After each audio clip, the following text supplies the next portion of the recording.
pada jalan-jalan Tuhan. Pagi hari ini silakan Bapak Benyamin untuk boleh menyampaikan apa yang menjadi isi hati. Tuhan berkati. Baik, Shalom, Tuhan berkati semuanya. Bapak Ibu, kita akan belajar hari ini tentang kepercayaan palsu. Apakah suara saya cukup jelas? Jelas, Pak. Jelas ya, puji Tuhan. Ya, kepercayaan palsu ini sebenarnya sudah diingatkan oleh para rasul dari zaman dulu, ya. Tetapi seringkali kita nggak ngeh, ya, kita nggak sadar apakah yang kita jalankan selama ini sudah sesuai firman Tuhan atau belum. Nah, mari kita akan belajar bersama-sama pada pagi hari ini. Next slide. Apa sih kepercayaan palsu itu? Nah, kepercayaan palsu itu semua kepercayaan, apakah ketika Anda mengambil keputusan, Anda bersikap, Anda bersepakat, Anda memberikan penilaian, harapan, janji, deklarasi yang tidak selaras dengan firman Tuhan, yang tidak selaras dengan sifat Tuhan, yang tidak selaras dengan karakter Tuhan. Nah, itu yang disebut kepercayaan palsu. Saya ulang ya, kepercayaan palsu adalah semua sikap, keputusan, harapan, janji yang tidak selaras dengan firman Tuhan, dengan sifat Tuhan, dengan karakter Tuhan. Ya, itu ada definisi tentang kepercayaan palsu. Next slide. Contoh ini, saya ke gereja agar Tuhan semakin berkenan kepada saya. Menurut Anda benar apa tidak salah? Saya ke gereja agar semakin dekat dengan Tuhan. Saya ke gereja untuk menunaikan kewajiban saya sebagai orang Kristen. Saya ke gereja, kalau saya tidak ke gereja, peran saya tidak seperti bersalah. Kalau saya sudah ke gereja, maka hati saya tenang. Kalau saya ke gereja, saya mendapatkan sesuatu. Nah, teman-teman, jawaban Anda bagaimana? Ini kelihatan rohani, betul kan? Tetapi apakah sesuai dengan kebenaran firman Tuhan? Ya, ini hanya contoh saja, teman-teman. Ya, ketika Anda menikah, alasan Anda apa? Ketika Anda sudah berperan sebagai ibu rumah tangga atau sebagai bapak kepala rumah tangga, apakah Anda sudah sesuai dengan firman Tuhan? Nah, ini kita akan belajar bersama-sama bagaimana supaya kita tidak terjebak dalam kepercayaan palsu ini. Next slide. Ini Paulus sudah mencatat di Kolose 2, ya. Hati-hatilah supaya jangan ada yang menawan kamu dengan filsafatnya yang kosong dan palsu menurut ajaran turun-temurun dan roh-roh dunia, tetapi tidak menuruti Kristus. Matius 7:15. Waspadalah terhadap nabi-nabi palsu yang datang kepadamu dengan menyamar seperti domba, tetapi sesungguhnya mereka adalah serigala yang buas. Roma 16 ayat 17 dan 18. Tetapi aku menasihatkan kamu, saudara-saudara, supaya kamu waspada terhadap mereka yang bertentangan dengan pengajaran yang telah kamu terima, menimbulkan perpecahan dan godaan. Sebab itu, hindarilah mereka. Sebab orang-orang demikian tidak melayani Kristus, Tuhan kita, tetapi melayani perut mereka sendiri. Dan dengan kata-kata mereka yang muluk-muluk dan bahasa mereka yang manis, mereka menipu orang-orang yang tulus hatinya. Ini ayat-ayat tentang peringatan Rasul-Rasul Paulus kepada kita. Ya, next slide. Petrus juga menulis ini. Sebagaimana nabi-nabi palsu dahulu tampil di tengah-tengah umat Allah, perhatikan, nabi-nabi palsu tampil di tengah-tengah umat Allah. Demikian pula di antara kamu juga ada guru-guru palsu. Mereka akan memasukkan pengajaran-pengajaran sesat yang membinasakan. Bahkan mereka akan menyangkal penguasa yang telah menebus mereka dan dengan jalan demikian segera mendatangkan kebinasan atas diri mereka. Banyak orang akan mengikuti cara hidup mereka yang dikuasai hawa nafsu dan karena mereka jalan kebenaran akan dihujat dan karena keserakahnya guru-guru palsu itu akan berusaha mencari untung dari kamu, dengan cerita-cerita isapan jempol mereka. Bapak Ibu, ketika Anda buka YouTube, maka ini semua beredar di atas kepala kita. Tinggal kita comot aja kan, mana yang cocok untuk gua nih. Wah, kebutuhan saya gini, ini cocok firman-Nya untuk saya. Ah, kebutuhan saya sakit, ini cocok untuk saya. Hati-hati ya. Paulus sudah memperingatkan, Alkitab sudah memberikan ribuan tahun yang lalu bahwa nabi-nabi palsu itu bukan jauh, tetapi di antara kita. Bahkan di antara kita juga ada guru-guru palsu. Bagaimana membedakannya? Betul ya?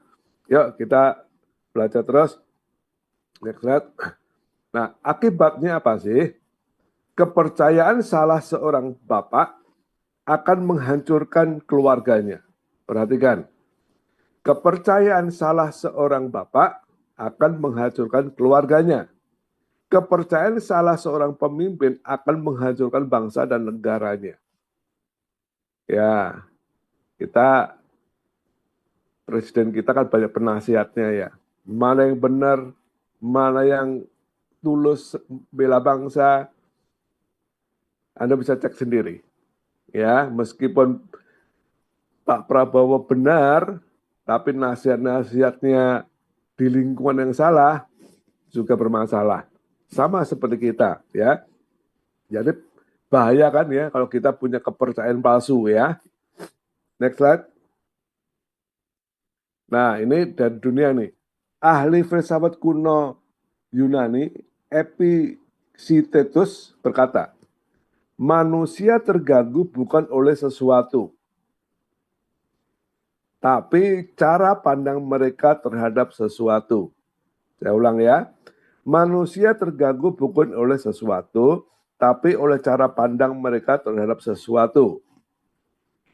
Dr. William Beckus juga berkata demikian. Anda merasakan sesuai dengan apa yang Anda pikirkan. Anda berpikir sesuai dengan apa yang Anda percayai. Perhatikan rentetan akibat daripada kepercayaan palsu itu. Menyeret semuanya. Ya, Dr. Albert Ellis juga berkata demikian, pendiri teori ABC. A. Peristiwa yang terjadi pada diri Anda. B. Apa yang Anda pikirkan terhadap peristiwa tersebut. C. Perasaan yang dihasilkan dari apa yang Anda pikirkan tentang peristiwa tersebut. Kembali lagi, semua sangat tergantung dengan apa yang Anda percayai. Kalau Anda percaya bahwa hari ini kayaknya bisnisku kurang baik, ya sudah. Perasaan Anda, hati Anda, tindakan Anda akan mengarah ke sana semuanya. Ya, kita lihat aja Abraham. Abraham ketika dipanggil, Abraham itu betul-betul nurut saja. Abraham tidak memusingkan nanti makan apa, nanti bagaimana kehidupanku, enggak memusingkan. Dia mempercayai Allah 100%. Nah, itu sikap itu yang harus kita miliki. Ya. Next slide. Nah, ini flow-nya, teman-teman. Bagaimana sih sebuah peristiwa bisa menimbulkan efek domino.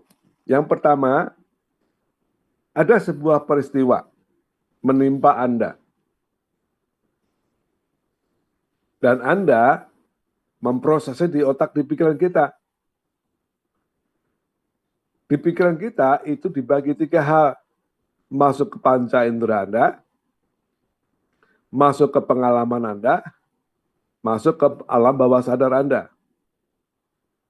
Lalu menimbulkan perasaan. Ya.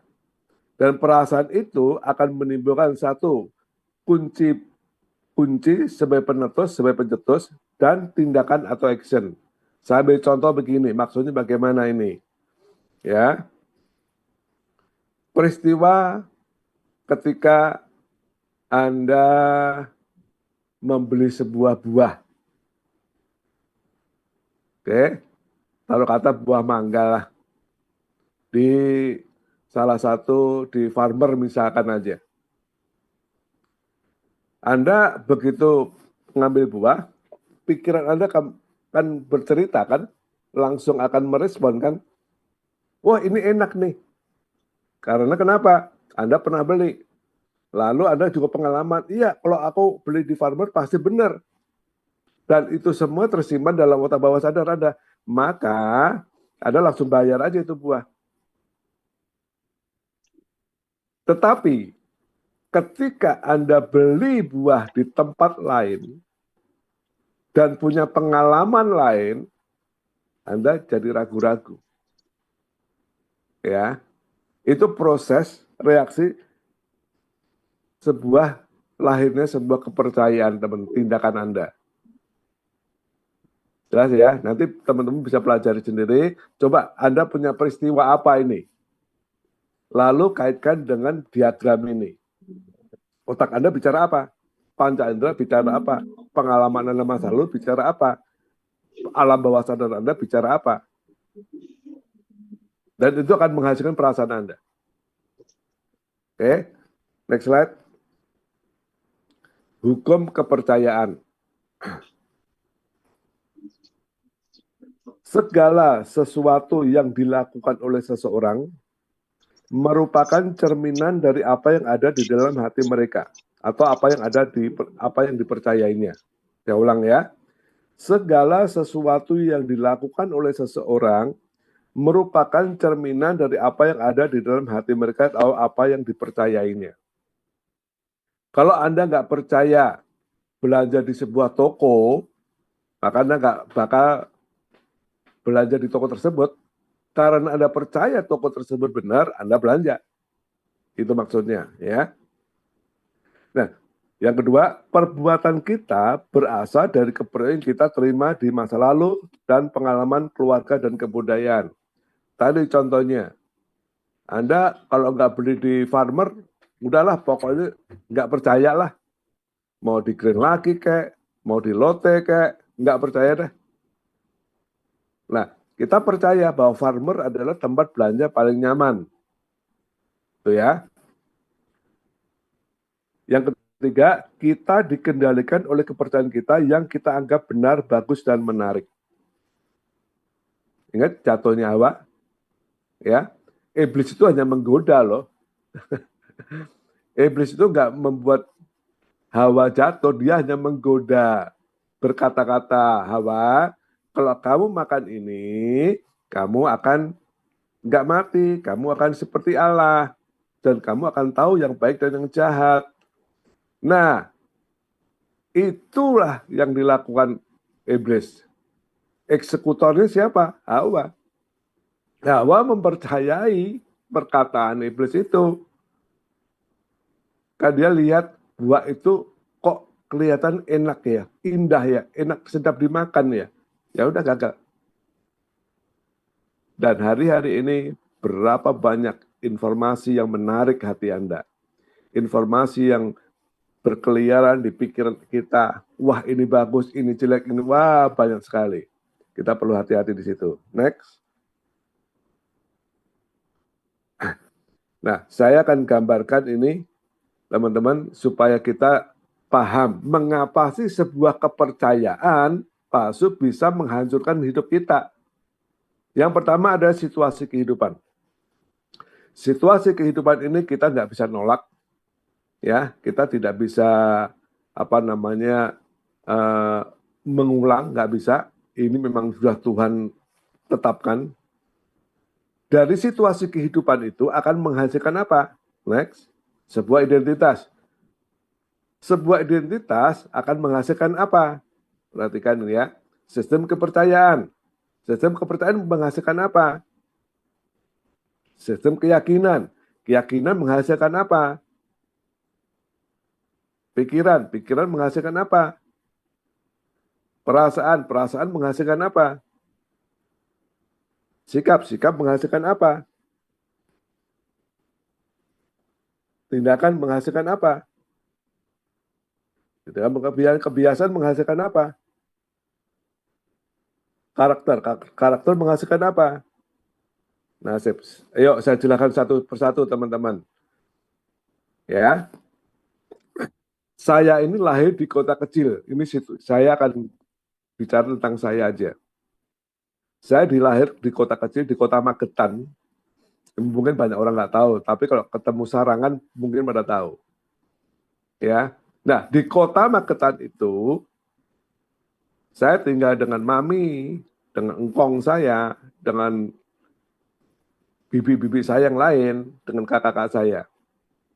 Nah, di kota Magetan itu, mau tidak mau selama kurang lebih 20 tahun, saya dibentuk di kota Magetan dengan budayanya, dengan makanannya, dengan mitosnya, dengan dengan orang-orang sekitarnya, cara berpikir orang-orang tersebut. Nah, akhirnya apa yang ada di kota Magetan itu membentuk diri saya, identitas saya. Puji Tuhan, saya dilahirkan dengan mami saya yang betul-betul cinta Tuhan. Ya kan? Jadi akibatnya apa? Akibatnya inilah saya. Gitu. Nah, di dalam perkembangannya saya akan belajar. Saya membaca firman Tuhan sendiri. Saya melakukan apa yang Tuhan perintahkan. Saya punya teman-teman sendiri di Jakarta sini. Maka itu sistem kepercayaan saya mulai terjadi perubahan. Nah, dari inilah timbulnya rentetan tadi keyakinan, pikiran, perasaan, sikap, tindakan, kebiasaan, karakter, dan nasib. Teman-teman, kenapa sih ketika kita lahir baru? Oke, sebelum itu saya mundur sebentar. Banyak training-training motivator-motivator itu langsung masuk ke dalam pikiran, sikap. Yuk kita perlu mempunyai sikap yang benar. Yuk kita perbaruan pikiran. Berhasil nggak kira-kira? Tidak. Alkitab Yesus itu luar biasa sekali. Ya, bagaimana supaya kehidupan kita berubah? Bagaimana supaya nasib kita berubah? Yesus tidak mulai dari pikiran kok. Yesus tidak mulai dari sistem kepercayaan kok. Yesus tidak mulai bicara tentang sikap kok. Tapi Yesus langsung memberikan sebuah identitas baru pada Anda dan saya. Yesus tahu situasi hidup saya. Yesus tahu situasi hidup kalian. Ya, teman-teman bayangkan, jika saja saya itu lahir di kota di Bali, mungkinkah saya seperti sekarang ini? Belum tentu. Benar kan? Bu Irma, misalkan aja Bu Irma itu lahir di kota Bandung, mungkinkah Bu Irma jadi seperti sekarang ini? Beda. Karena situasi hidup itu mempunyai support yang besar sekali terhadap identitas kita. Nah, ketika kita lahir baru, perhatikan teman-teman ya, kita lahir di mana saja, dengan berbagai budaya, berbagai mitos, berbagai kepercayaan. Tapi di dalam Yesus, semuanya diberi identitas baru. Jadi nggak ada alasan.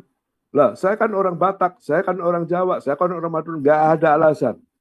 Ketika Anda percaya sama Yesus, identitas Anda baru yaitu di dalam Yesus. Nah, seharusnya identitas baru itulah membuat kita mulai mempercayai, mempunyai sistem kepercayaan yang baru lagi. Yaitu firman Tuhan. Paham teman-teman ya? Jadi mengapa sih Yesus kok memberi identitas baru kita? Karena rangkaiannya seperti gini. Ya, identitas akan melahirkan sebuah kepercayaan. Terus menghasilkan sebuah keyakinan. Itu terus berulang-ulang terus. Oke? Yuk, next slide.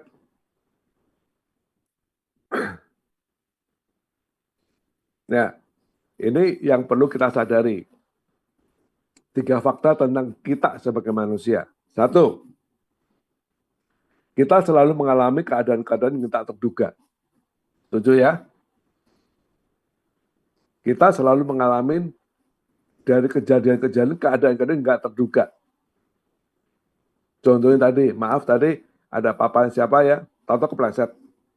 Siapa yang menduga sih, siapa sih mau kepleset? Tidak. Contohnya lagi, Ibu Ripka, tahu-tahu punggungnya sakit. Siapa yang mau sih? Kan tidak. Ya. Kedua, kita fakta tentang manusia, kita selalu diperhadap pilihan-pilihan nggak pernah berakhir. Saya mau ke kanan atau mau ke kiri? Saya mau beli ini dulu atau beli ini? Saya mau bayar itu dulu atau bayar ini? Setiap hari bangun tidur kita diperhadapkan dengan pilihan-pilihan nggak pernah berakhir. Sampai kita mau tidur lagi. Oke? Dan kita yang terakhir adalah kita juga harus menghadapi konsekuensi-konsekuensi yang nggak bisa kita hindari. Contohnya saja, saya tinggal di Bekasi. Saya mau ke Speed Plaza. Saya mau lewat Cempaka Putih. Pikiran saya, oke. Tahu-tahu di situ ada kecelakaan, macet total. Kita nggak bisa nolak. Dan kita nggak bisa menghindar. Nah, inilah fakta-fakta teman-teman yang harus betul-betul kita pahami, kita terima. Ya, nggak perlu ngomel macam-macam. Oke ya, next slide. Ini tadi rangkaiannya. Sebuah kepercayaan akan melahirkan pola pikir. Pola pikir akan menghasilkan sebuah keputusan. Keputusan akan menghasilkan sebuah sikap. Sikap akan mengendalikan tindakan. Maaf. Dan tindakan akan menentukan keberhasilan atau kegagalan kita. Paulus berkali-kali bicara, jangan seperti orang dunia. Jangan seperti orang dunia. Jangan mempunyai respon seperti orang dunia. Jangan mempercayai apa yang dipercaya orang dunia. Kamu harus berubah. Berubah. Harus berubah. Tidak mungkin Anda bisa menang tanpa pikiran kita berubah. Nah, berubah itu kan metanoia. Berubah bentuk. Dari kepompong menjadi kupu-kupu. Itulah metanoia, transformasi. Dan nggak cukup, teman-teman. Tetapi di situ juga dikatakan, berubahlah oleh pembaharuan pikiran. Pembaharuan pikiran itu berarti bicara tentang renovasi pikiran. Setiap hari kita harus lebih baik lagi. Ingat, Rasul Paulus berkata apa di dalam Filipi 4:8? Pikirkanlah yang baik. Kalau selama ini kita berpikir negatif, pikirkanlah yang baik, pikirkanlah yang mulia, pikirkanlah yang adil. Itu namanya renovasi. Nggak bisa seketika. Ya, itu pentingnya pembaharuan pikiran. Selama kita nggak mempunyai pembaharuan pikiran, maka kepercayaan kita akan terus mempunyai kepercayaan yang palsu. Next slide. Jadi kesimpulannya, apa yang Anda percaya akan menentukan nasib Anda. Anda percaya ketika Anda nggak punya uang, maka kiamat, ya sudah. Atau Anda percaya, seperti tadi, bahwa Yesus adalah gembala yang baik, dia akan menuntunku ke padang rumput yang hijau dan air yang tenang. Mana yang Anda percayai? Selesai kan? Hidup itu sesimpel gitu, teman-teman. Ya, selama Anda percaya sama firman Tuhan, hidup Anda aman. Selama Anda mempercayai firman Tuhan sebagai panduan hidup Anda, sebagai kompas hidup Anda aman. Tetapi ketika Anda mempercayai apa kata dunia, sudahlah. Kita akan stres sendiri. Yuk, next slide. Pertanyaannya begini. Dari mana sih sumber kepercayaan palsu itu? Wah, banyak teman-teman. Apalagi zaman sekarang. Ya. Dari ajaran nenek moyang, leluhur, kutuk, mitos, ayah, ibu, orang terdekat, budaya, adat istiadat, guru, kurs, mentor, role model, berita, opini, roh jahat, luka masa lalu, trauma masa, itu banyak sekali kepercayaan-kepercayaan palsu itu muncul. Anda bisa bayangkan. Anda mau menghindar bagaimana? Apalagi sekarang ada hoax. Ya. Anda bagaimana bisa memfilter itu berita benar atau enggak? Mampu kan? Maka itu kalau kita tidak benar-benar menjadi seorang murid yang baik dari gereja lokal Anda akan terhilang. Jujur saja, Kita nggak bisa ngelawan dunia ini kok. Oke ya, next slide. Waktu saya tinggal dikit lagi. Nah, bagaimana, tadi kan sumber kepercayaan palsu, karena bagaimana kepercayaan palsu tadi terbentuk selalu satu melalui pengalaman masa lalu luka batin. Waktu Anda remaja, anak-anak, remaja, pemuda, dewasa. Nah, kita sudah tahu lah tentang di sini di SPK ya, di CG ya. Yang kedua, pikiran alamiah manusia. Nah, ini yang bahaya. Maksudnya apa? Lihat, kepercayaan palsu terbentuk melalui pikiran alamiah manusia. Ini seperti yang dilakukan oleh Hawa. Tampak masuk akal. Iya ya, itu masuk akal tuh. Menarik. Iya ya. Itu memang standar kehidupan. Iya ya. Habis sudah. Kita akan masuk dalam jebakan kepercayaan palsu. Next slide. Ya, ini saya singkat aja ya. Dampak kepercayaan palsu itu begini. Satu, berdampak terhadap identitas Anda. Bagaimana Anda menerima diri sendiri, bagaimana kita berhubungan dengan orang lain, bagaimana kita berhubungan dengan Tuhan, bagaimana memperlemah hubungan kita dengan Tuhan, memberi kesempatan pada roh jahat, menghalangi doa, melumpuhkan tujuan kita yang telah ditetapkan oleh Tuhan. Nah, ini dampaknya teman-teman ketika kita punya kepercayaan palsu. Next slide. Nah, ini dampak untuk diri kita nih. Penolakan, ketidaklayakan, pengakuan diri, harga diri, citra diri, fisik, kepribadian, keamanan, pembalasan. Ya, ini harus dilepaskan satu persatu dah ya. Ini biasa di SPK juga ada. Next slide. Nah, bagaimana tentang Alkitab? Perhatikan baik-baik teman-teman. Ini yang perlu kita cek, dicek. Jujur aja. Tabel kepercayaan palsu tentang orang Kristen. Allah bagi Anda siapa? Yesus itu siapa? Firman Tuhan itu apa? Janji Tuhan itu bagaimana? Roh Kudus itu apa? Kasih karunia Tuhan bagaimana? Ibadah itu apa? Kerajaan Allah itu kasih Allah bagaimana? Darah Yesus bagaimana? Ciptaan baru, manusia baru, padang gurun, masa sukar, penderitaan, pikul salib, sang hadir, transformasi pikiran, transformasi hati, misi Bapak. Anda punya kepercayaan benar atau tidak?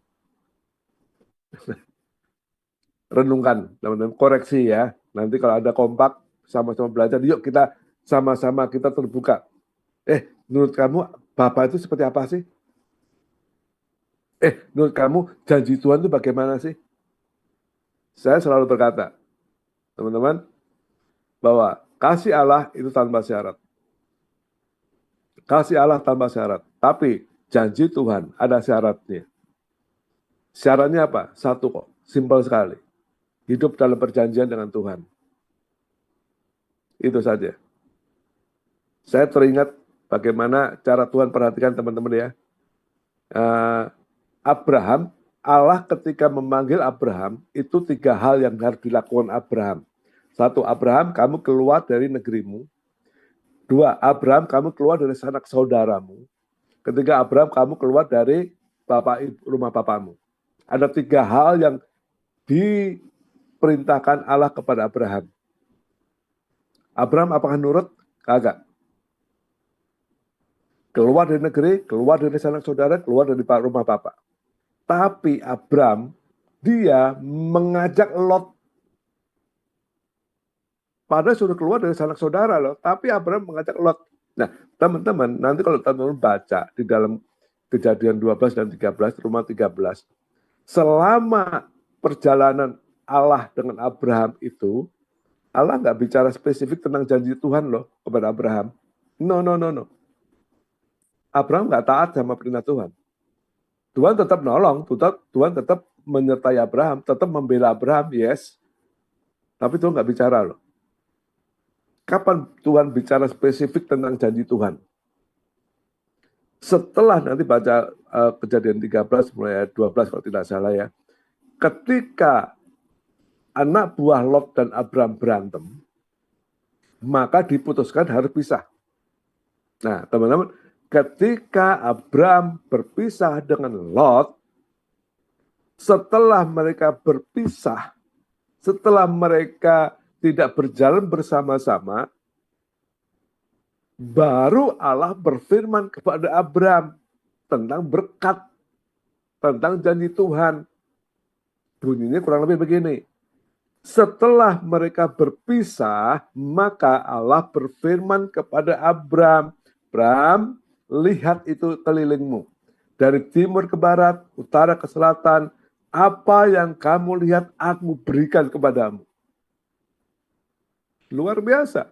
Setelah berpisah, setelah Lot dia pindah ke Sungai Yordan, baru Allah berfirman. Pertanyaan saya, teman-teman, apakah saat ini Allah belum berfirman kepada Anda? Berkat apa yang akan dicurahkan? Jangan-jangan ada Lot yang Anda bawa kemana-mana. Silakan renungkan. Ya. Oke, next slide.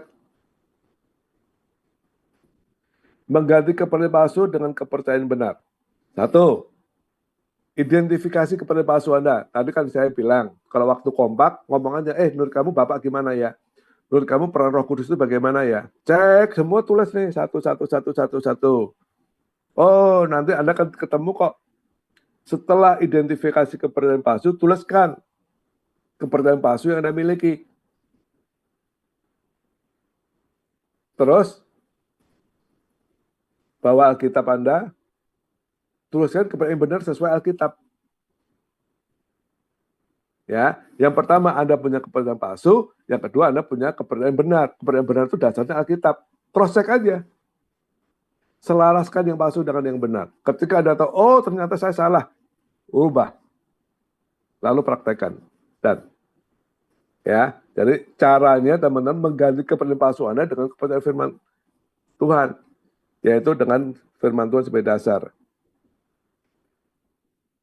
Satu slide lagi, kunci mengubah kepercayaan ya. Next slide. Kunci mengubah kepercayaan. Transformasi terjadi bila kepercayaan baru itu benar-benar masuk ke dalam pikiran bawah sadar Anda. Ya, saya ulang ya. Kunci mengubah kepercayaan palsu ke kepercayaan benar. Transformasi terjadi bila kepercayaan baru itu yang dasarnya firman Tuhan itu benar-benar masuk ke dalam pikiran bawah sadar Anda. Maka itu firman Tuhan berkata, renungkanlah firman itu siang dan malam. Tulislah di dinding ketika engkau masuk, tulislah di pagar, ikat itu di kepalamu, ikat itu di tanganmu, supaya kenapa itu masuk dalam pikiran bawah sadar dalam menjadi memori Anda. Sebelum akhir-akhir saya mau cerita untuk meneguhkan kembali bahayanya kepercayaan palsu itu. Anda tahu dong orang mancing? Ya. Contohnya ini, Ibu Irma itu suka mancing dia. Ya, suka mancing. Nah, pada satu hari Ibu Irma ini dia itu satu kompak dengan saya, satu kompak dengan saya, misalkan aja, ya. Teman-teman, ketika Ibu Irma mau sedia mancing, sudah alatnya sudah ada, kainnya sudah ada, umpannya sudah ada, lalu menuju ke kolam pemancingan. Yang dicari pertama kali Bu Irma apa sih? Setelah sampai ke kolam pemancingan, pasti tempat. Betul kan? Tempat itu kenapa dipilih Bu Irma? Karena tempat itu kemarin waktu minggu lalu Bu Irma duduk di situ, mancing di situ dapat ikan. Bulan lalu duduk di situ dapat ikan. Karena pengalaman terus duduk di situ, di tempat itu dapat ikan, maka otomatis teman-teman perhatikan, itu tempat itu sudah menjadi bagian dari Bu Irma. Begitu ke situ, nggak usah disuruh apa-apa, langsung duduk di situ aja. Kenapa? Karena pengalamannya berhasil di situ. Betul kan ya? Nah, sekali waktu Bu Irma tuh ngomong tuh sama teman komsel, saya dengar, yuk, minggu depan kita bakar-bakar ikan ya. Saya akan mancing. Percaya dah, saya pasti dapat ikan. Wah, saking percayanya ini. Oke. Saya dengar, Bu Irma kok mancing berhasil terus ya. Oh, ternyata rahasia dia duduk di bawah pohon itu tuh. Datanglah saya duluan. Saya pagi-pagi jam 6 sudah duduk di tempat ini Bu Irma. Nah, jam 8 Bu Irma baru datang.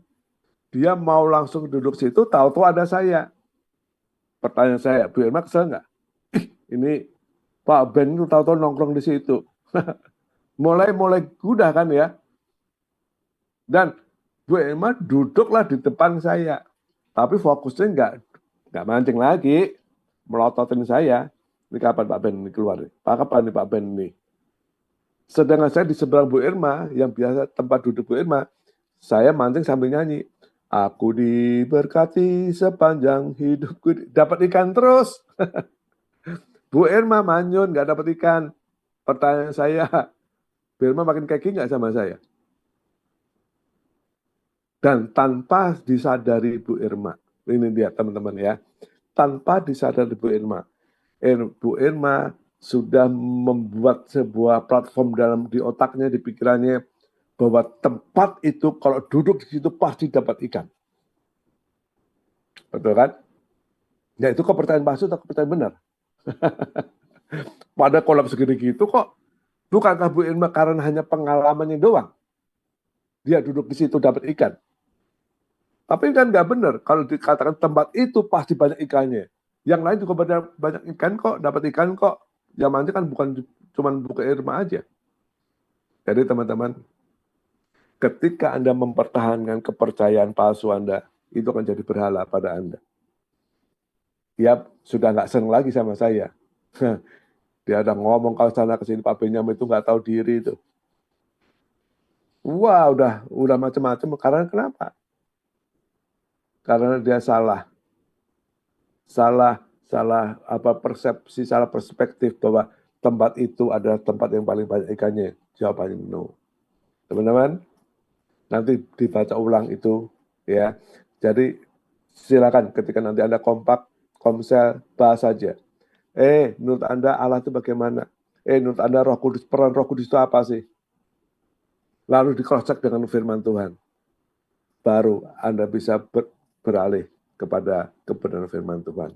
Tuhan Yesus memberkati.